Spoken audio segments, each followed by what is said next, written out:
तो भाई कभी कभी कुछ ऐसी फिल्म्स आती हैं जो सिर्फ फिल्म्स नहीं बल्कि एक एक्सपीरियंस भी होती है। और आज की वीडियो में हम बात करने वाले मे बी साल की सबसे ज्यादा ब्रूटल, सबसे ज्यादा ऑनेस्ट और सबसे ज्यादा एंटिसिपेटेड मूवी आदित्य धर की धुरंधर के बारे में। एक ऐसी दमदार फिल्म जो फैक्ट और फिक्शन के बीच की लाइन को बहुत ज्यादा ब्लर कर देती है, इतना कि आपको कभी कभी सब कुछ बहुत ज्यादा रियल भी फील होने लगता है। So without further ado let's just dive in.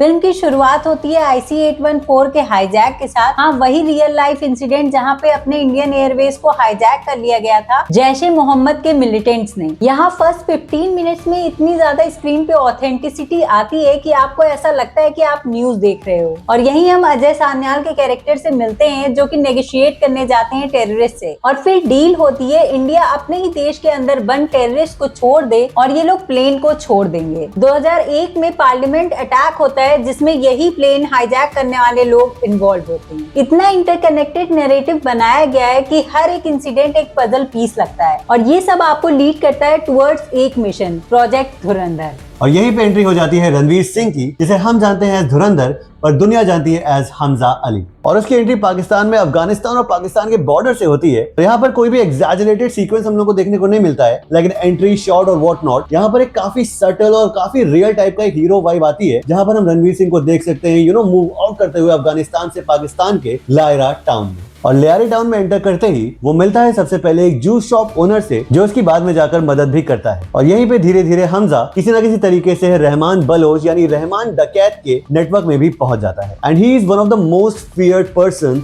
In the whole area. और मेजर फोकस जो इस मूवी का है वो एज अ विलन हम लोगों को रहमान बलोच देखने को मिलता है, और वो काफी ज्यादा इंटरेस्टिंग तरीके से पुल ऑफ भी किया है अक्षय खन्ना ने। और यहाँ सबसे इंटरेस्टिंग बात ये भी है कि रणवीर का कैरेक्टर बस एक एक्शन हीरो नहीं है, वो एक ब्रोकन टाइप का सोल्जर है जो भाई बॉर्डर तो क्रॉस कर चुका है बट अपनी ह्यूमैनिटी नहीं। और यहाँ पर जिस तरह से उसके सीक्वेंसेस देखने को मिलते हैं गाइस, मतलब यहाँ पर मूवी में आपको बहुत ज्यादा एक्शन सीन्स नहीं देखने को मिलेंगे, स्पेशली फर्स्ट हाफ में। मतलब वो ब्रूटल चीजें सारे विलेंस ही कर रहे होते हैं। Ranveer Singh is just there as an observer, और वहां पर तुम फील भी कर सकते हो उनकी आंखों में कि भाई वो सच में वहां पर कुछ करना चाहता है, but he just can not do that, and that is how you make a spy movie. और वही दूसरी तरफ रहमान बलोच या रहमान डकैत is an absolute beast, because जिस तरह से वहां पर ब्रूटैलिटी दिखाई गई है और जिस तरह से अक्षय खन्ना वहां पर डायलॉग डिलीवरी कर रहे हैं, जिस तरह से वो दिख भी रहे हैं, दैट इज एंटायरली मेनेसिंग। और यहाँ हमें और भी कैरेक्टर से इंट्रोड्यूस कराया जाता है, जहाँ हमें पता चलता है कि ICI के अंदर एक ऑफिशियल है मेजर इकबाल, काम येट कैलकुलेटिव, और इन सबसे लिंक्ड है SP चौधरी असलम, जिनका कैरेक्टर मॉरली ग्रे है, कभी पेट्रियट लगते हैं कभी अपॉर्चुनिस्ट। आदित्य धर यहाँ पे रियलिज्म को एग्जैचुरेट नहीं करते, ना डायलॉग्स हीरो सेंट्रिक है, ना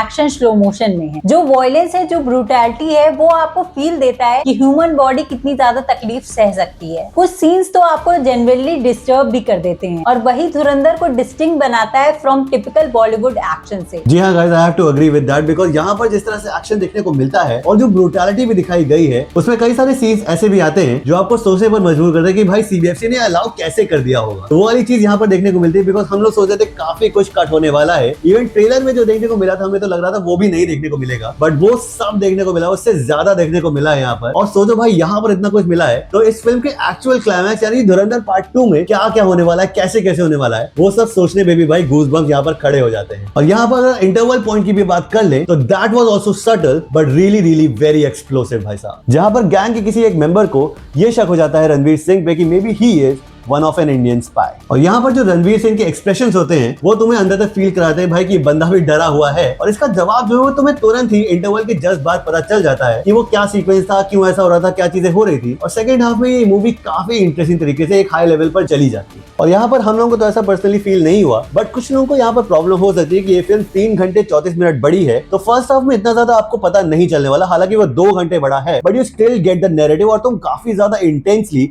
उस चीज से कनेक्टेड भी रहते हो। बट सेकंड हाफ में या तो क्लाइमैक्स के आसपास तुम्हें कहीं ना कहीं थोड़ा बहुत फील शायद हो जाएगा कि भाई सच में मूवी काफी बड़ी जा रही है। तो वो वाली चीज है, मैं कह सकता हूँ वो नेगेटिव है या नहीं वो सब तुम खुद से डिसाइड करो। हमारे लिए नहीं थी, मे बी तुम्हारे लिए हो सकती है, but that is one thing जो मैं कहूंगा यहाँ पर ग्रे मैटर में आती है। और इस फिल्म की सबसे खास बात मुझे ये लगती है कि दिस इज एक्चुअली, जैसे कि मैंने पहले भी कहा, this is actually how you make a spy thriller, because यहाँ पर भाई भर भर के एक्शन सीन्स देखने को नहीं मिलते हैं, वो ब्रूटैलिटी है, वो सारी चीजें हैं, बट हमारा जो हीरो है वो हर जगह जाके लड़ाई झगड़ा या मारपीट ही नहीं कर रहा होता है। He is very subtle, he is very grounded, और वहां पर तुम्हें ये भी फील होता है उसकी आंखों में रेज रेज भी दिखती है कि वो चाहता है बहुत कुछ करना but he can not do that because वहां पर भाई मिशन पूरा तुम्हारा खत्म हो जाएगा, समाप्त हो जाएगा। तो वो वाली चीज देखने को मिलती है। और जिस तरह से यहाँ पर रियल इंसिडेंट भी दिखाए जाते हैं और रियल फुटेज दिखाई गई, भाई कई कई जगह तो ऑडियो भी सुनाया गया है और उनमें से एक सुनकर तुम्हारे अंदर खून भी खौलने लगता है भाई साहब। But I don't want to tell you what scene that was, but जब वो आता है, जब तुम्हें सुनाई देता है, तब तुम्हारे भी भाई अंदर बहुत कुछ फील होने लगता है कि भाई ये सब जो चीजें हुई है असली में और जो भी हुई है, कैसे हुई है, किसने की है, क्यों की है, वो सब सोचने में तुम भी मजबूर हो जाते हो। और क्लाइमैक्स में जब तुम देखते हो कि एक बंदे को कैसे कुटाई हो रही है, चीजें हो रही है, एक्शन हो रहा है, तब तुम्हें कहीं ना कहीं सेटिस्फैक्शन वाला लेवल भी फील हो जाता है। सारा अर्जुन का ट्रैक अनएक्सपेक्टेड सरप्राइज है। छोटी पर चार्मिंग केमिस्ट्री है उसकी रणवीर सिंह के कैरेक्टर के साथ। उनका बॉन्ड मूवी में इंटेंसिटी के बीच एक इमोशनल बैलेंस लाता है। और अगर अदर कैरेक्टर्स की मैं बात कर लूं तो रणवीर सिंह ने अपने कैरियर की बेस्ट परफॉर्मेंस दी है। उनका कैरेक्टर कंट्रोल्ड, इंटेंस और इमोशनली एग्जॉस्टिंग लगता है through out the film. Akshay Khanna has a terrifying presence, his character is pure menace in the film.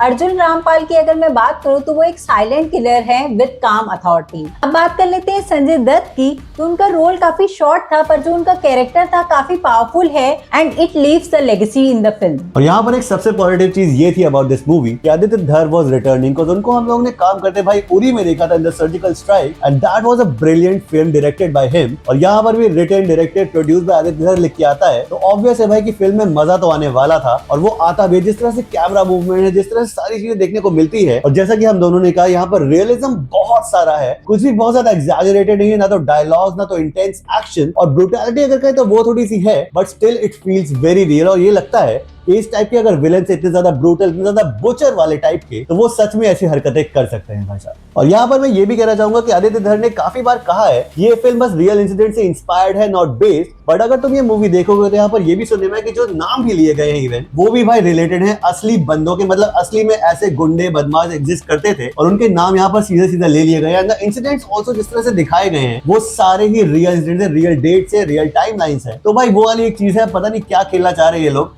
और जो भी है देखने में तो मजा आता ही है। ओवरऑल बात करें तो मुझे तो लगता है धुरंधर is a very very entertaining watch guys. मतलब फुल ऑन आप लोगों को एक्सपीरियंस देकर जाएगी, बहुत ज्यादा रियल भी देखने को मिलेगा और जितने भी इंसिडेंट्स हुए हैं सबके यहाँ पर हिंट्स आप लोगों को थोड़े थोड़े देखने को मिल जाते हैं। और एंड में जब हम लोगों को फाइनली धुरंधर का असली रोल देखने को मिलता है, because through out the movie हम लोग देख पा रहे हैं, जैसे कि मैंने कहा कि भाई रणवीर सिंह अपने एंगर को अंदर रखे हुए हैं, बट लास्ट में जो सीन आता है थोड़ा बहुत एक्शन भी वहां पर आप लोगों को देखने को मिल जाएगा। और जब वो आता है तो that is also very real, और तब आपको पता चलता है कि भाई कि रणवीर सिंह असली में है कौन, कहां से आया है। एंड यही कनेक्टेड वे में हम लोग को एक टीजर देखने को मिलता है छोटा सा फॉर द सेकंड पार्ट, तो वो भी काफी इंटरेस्टिंग है। हालांकि सुनने को मिला था यहाँ पर 4 मिनट का टीजर होगा, इधर ट्रेलर देखने को मिलेगा।